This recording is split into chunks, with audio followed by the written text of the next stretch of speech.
அனைத்து நண்பர்களுக்கும் பிறைசூடன் சார்பாக அன்பான வணக்கங்கள். இந்த வீடியோ பிடித்திருந்தால் லைக் பண்ணுங்கள், ஷேர் பண்ணுங்கள், கமெண்ட் பண்ணுங்கள், மறக்காமல் சப்ஸ்கிரைப் பண்ணுங்கள். வாங்க வீடியோ பார்ப்போம். கடகராசி காரகத்துவங்கள் அதை பற்றி தான் நாம் பார்க்க போகிறோம்.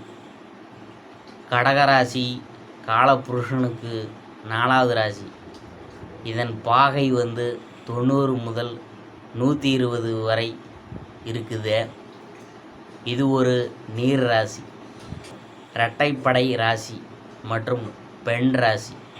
அதிபதி சந்திரன். இவர்கள் மதிநுட்பம் வாய்ந்தவர்கள், இரக்க குணம் உடையவங்க, பிறர் துன்பங்களை கண்டு உதவி செய்வாங்க. இரக்கம், கருணை போன்ற நல்ல குணங்களை உடையவங்க. கடின உழைப்பாளிகள், நீர் சார்ந்த விளையாட்டுகளில் பிரிய உடையவங்க. குடும்பத்தின் மீது அக்கறை உள்ளவங்க, பிடிவாத குணம் மிக்கவங்க, பக்தி உள்ளவங்க, துணிச்சலானவங்க. லக்கணங்களில் கடகம் மிகவும் முக்கியத்துவம் வாய்ந்தது. நாட்டை ஆண்ட அரசியல்வாதிகள் பெரும்பாலானோர் கடக லக்கணம். உதாரணம் ஸ்ரீராமர், ஜவஹர்லால் நேரு, அறிஞர் அண்ணா. 12 ராசிகளில் தமிழ்நாட்டை குறிக்கக்கூடிய ராசியும் கடகம்தான். குரு கடகத்தில் உச்சமடைவதால் தான் தமிழ்நாடு கோயில்கள் அதிகம் உள்ள மாநிலமாக திகழுது. புனர்பூசம் நட்சத்திரத்தின் 4ஆம் பாதமும், பூசம் நட்சத்திரத்தின் 4ஆம் பாதங்களும், ஆயில்யம் நட்சத்திரத்தின் 4ஆம் பாதங்களும் உள்ளன. உடலில் இதயத்தை குறிக்கும் சரராசி. இந்த ராசியில் குரு உச்சமடைவதால் இவங்களுக்கு ஆன்மீகத்தில் ஈடுபாடு இருக்கும். செவ்வாய் இங்கு நீசமடைகிறார். வெண்மை, மஞ்சள் நன்மையை தரும். திங்கள், செவ்வாய், வியாழன், சனி போன்ற நாட்கள் நன்மை தரும். சித்திரை, ஆடி, கார்த்திகை, பங்குனி போன்ற மாதங்கள் நன்மை தரும். பொதுவான காரகத்துவங்கள் என்னன்னு பார்க்கும் பொழுது, அழகானது, அன்னதானம், குளிர்பானங்கள், வீதியின் ஆரம்பம், பால் பண்ணை, பால், தயிர், மோர், நீர்நிலைகள், தெளிந்த நீரோடைகள், ஆறு. மணல் ராசி. படகு, கப்பல் பயணங்கள், வயல்வெளி, வெளிநாட்டு ராசி. அரசாங்க வீடு, அரசியலில் ஈடுபாடு, பொதுநலனில் அக்கறை. நண்டு, தவளை, கீரிப்பிள்ளை, வாத்து, நீர்க்கோழி, அரிசி, அவரை, பேரீச்சை, கிழங்கு வகைகள். இடங்களை பற்றி பார்க்கும் பொழுது, குளம், ஏரி, நதிகள், கடல், கடற்கரை, நதிக்கரை, புண்ணிய ஸ்தலங்கள். அடுத்தது தொழிலை பற்றி பார்க்கும் பொழுது, உணவுப் பொருட்கள் விற்பனை, ஏற்றுமதி இறக்குமதி தொழில்கள், கடல் தாண்டிய தொழில்கள், வேளாண்மை தொழில், மருத்துவம், ஆன்மீகம், ஜோதிடம், போக்குவரத்து துறை, கல்வித்துறை. நோய்கள் மார்பக கோளாறு, மனஞ்சார்ந்த நோய்கள். கடகராசியுடைய பொதுவான குணங்கள் எப்படி இருக்குன்னு பார்க்கும்பொழுது, தோற்றம் இளஞ்சிவப்பு நிற தோற்றம், சந்திரன் போன்ற வட்ட வடிவ முகம், சம உயரம் உடையவர்கள், வேகமாக நடக்கக்கூடியவங்க, நீண்ட கைகளை உடையவங்க. சிறப்பு குணம் மதிநுட்பம் வாய்ந்தவர்கள், இரக்க குணம் உள்ளவர்கள், தாய் போன்ற சேவை உள்ளம் கொண்டவங்க, பிறர் துன்பங்கண்டு உதவி செய்கிறவங்க, சுறுசுறுப்பானவங்க, கடின உழைப்பாளிகள், நேர்மையானவங்க. மாற்றிக்கொள்ள வேண்டிய குணங்கள் அதிக மதிநுட்பம் மற்றும் அதிக கற்பனை காரணமாக குழப்பமடைதல், பிடிவாத குணம், சபல புத்தி, சிறிய விஷயங்களுக்கு கூட கவலையடைதல், அதிகமாக உணர்ச்சி வசப்படுதல்.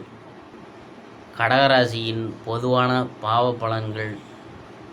1ஆம் பாவம் அழகிய முகத்தோற்றம், கண், பல் நல்லா இருக்கும். தாயை பற்றிய கவலை உண்டு. உணர்ச்சி வசப்படக்கூடியவங்க. சுயதொழில் பிரச்சனை உண்டு. மெல்லிய தேகம், வசீகரமான கண்களும் உண்டு. குறுகுறுன்னு பார்க்குற பார்வை, எளிதில் புரிந்து கொள்ளக்கூடிய தன்மை, தீர ஆலோசித்து முடிவெடுப்பவர், உணர்வு மிக்கவர்கள், உடல் சக்தி உண்டு. சேமிப்பு வைப்பதில் விருப்பம் உள்ளவங்க. ஆரம்பத்தில் சந்தேகிப்பது, பிறகு பழகிய பின் அவங்களுக்காக எதையும் செய்யக்கூடியவங்க. கோழி தூக்கம் தூங்கக்கூடியவங்க. பால் சார்ந்த உணவுப் பொருள்களில் விருப்பம்.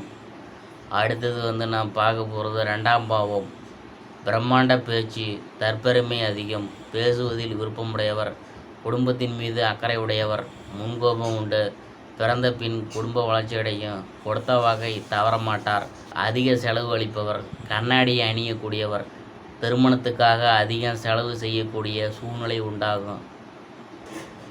அடுத்தது 3ஆம் பாவம், அதை பற்றி பார்க்க போகிறோம்.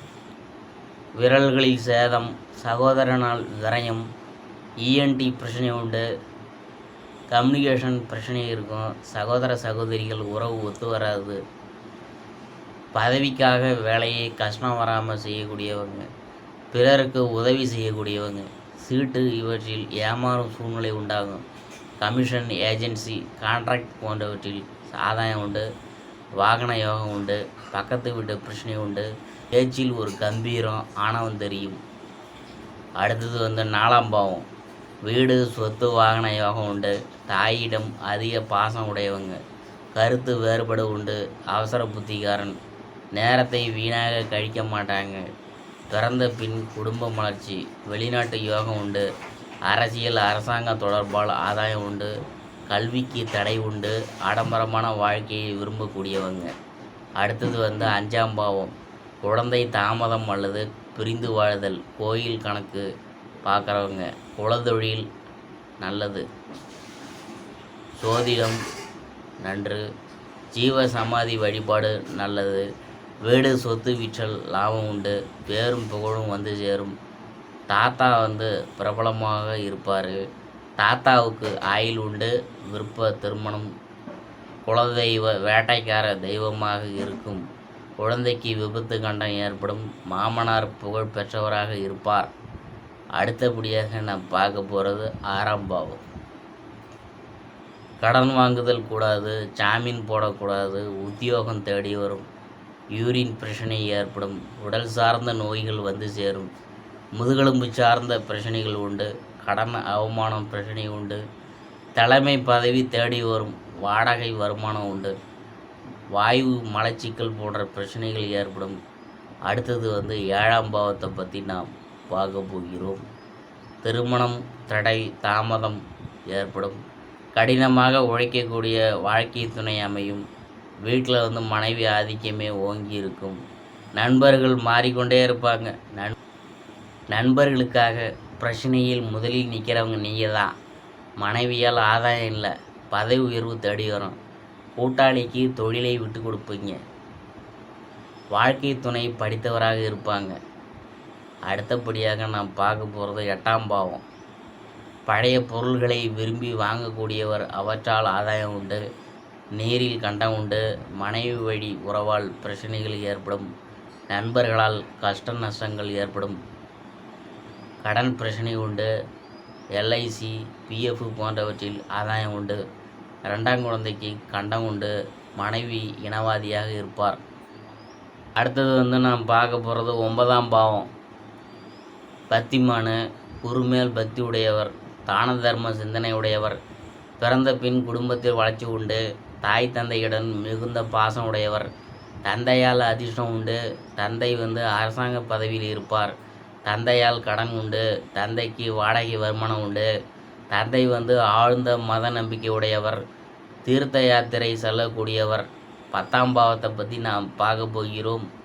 போலீஸ், இராணுவம் போன்ற தொழில்களில் விருப்பம் உண்டு, நகைக்கடை, ஓவியம் சார்ந்த தொழில்களில் ஆர்வம் உண்டு, குறைந்த நேரத்தில் அதிக லாபம் ஈட்டக்கூடிய அவர்கள் உட்கார்ந்த இடத்துல அதிக பணம் சம்பாதிப்பாங்க, வாகன தொழில் இவற்றால் ஆதாயம் உண்டு, சோதிடத்தில் சிறப்பு தரும், உயர் பதவி தேடி வரும், நிலஞ்சார்ந்த தொழிலால் ஆதாயம் உண்டு. அடுத்தது 11ஆம் பாவம், அதை பற்றி பார்க்க போகிறோம். மூத்த சகோதரிகளால் ஆதாயம் உண்டு, மூத்த சகோதரர்கள் தொழில் செய்வாங்க, லாபம் நல்லாக இருக்கும், அதிக லாபம் எதிர்பார்க்கக்கூடியவர், இதனால் பாதகம் ஏற்படும், இசை, கலை, நடனம் போன்றவற்றில் ஆர்வம் உண்டு.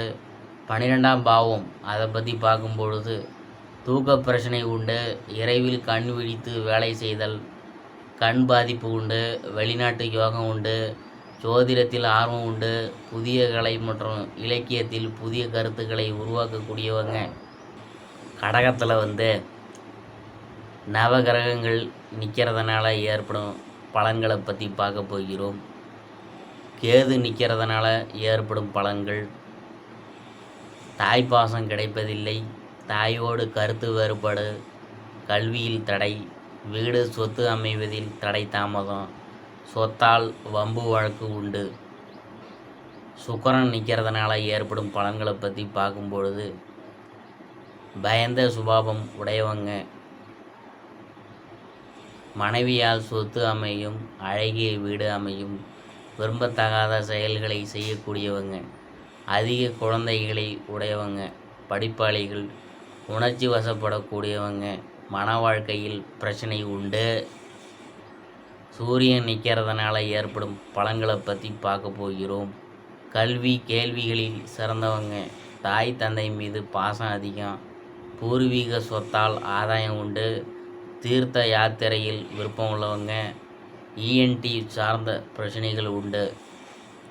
சந்திரன் இருக்கிறதுனால ஏற்படும் பலன்களை பற்றி பார்க்கும்பொழுது, நல்ல படிப்பாளிகள், அவர்கள் விடாமுயற்சி உள்ளவங்க, மேடை பேச்சில் வல்லுநர்கள், கடினமாக உழைக்கக்கூடியவங்க, சங்கீதம் உள்ளவங்க, பிறர் மனம் சந்தோஷப்படுமாறு நடக்கக்கூடியவங்க, நிதான புத்தி உள்ளவங்க, விஞ்ஞான ரீதியாக ஒரு விஷயத்தை ஆராயக்கூடியவங்க, வாழ்க்கையில் வெற்றியடையக்கூடியவங்க, தாயின் அன்பு முழுமையாக கிடைக்கும், தாய் குடும்பத்தை வழிநடத்தவராக இருப்பாங்க.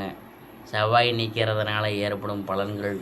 புத்திசாலிகள், வெளிநாட்டு யோகம் உள்ளவர்கள், சூழ்ச்சி செய்வதில் வல்லவர்கள், மருத்துவம், அறுவை சிகிச்சை, இயற்கை வைத்தியம் போன்றவை படிப்பவங்க, கண்களில் பாதிப்பு, தைரியசாலிகள், பங்கு சந்தை வியாபாரத்தில் ஆதாயம் உண்டு, முடிவை அடிக்கடி மாற்றக்கூடியவங்க, அவசரக்காரங்க.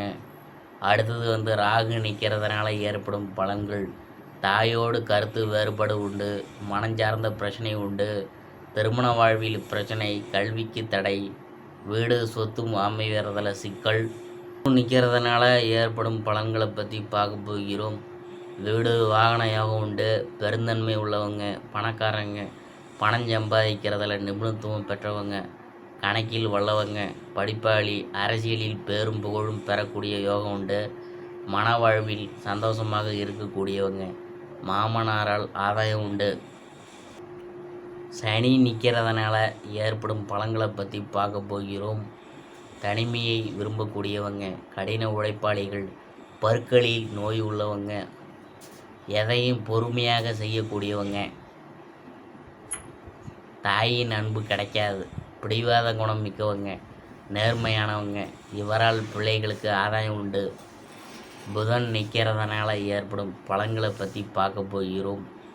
சொந்த பந்தம் மூலம் பிரச்சனை உண்டு, நகைச்சுவை உணர்வு மிக்கவங்க, மனக்கோட்டை கட்டுப்பவங்க, கல்வியில் தடை, தந்திரசாலிங்க, எளித்தனமாக பேசக்கூடியவங்க, விட்டு கொடுக்கும் மனப்பான்மை உள்ளவங்க, பரபரப்பானவங்க, தாய் தந்தையின் மீது பாசம் உள்ளவங்க, தெய்வ நம்பிக்கை உள்ளவங்க, சிற்றின்பத்தில் ஈடுபாடு உள்ளவங்க, நுரையீரல் சார்ந்த பிரச்சனை உண்டு, பிறரிடம் அன்பு அனுசரணையாக இருக்கக்கூடியவங்க, பூர்வீக சொத்தில் பிரச்சனையெல்லாம் ஏற்படும், அதனால் பார்த்து கவனமாக செய்யுங்க.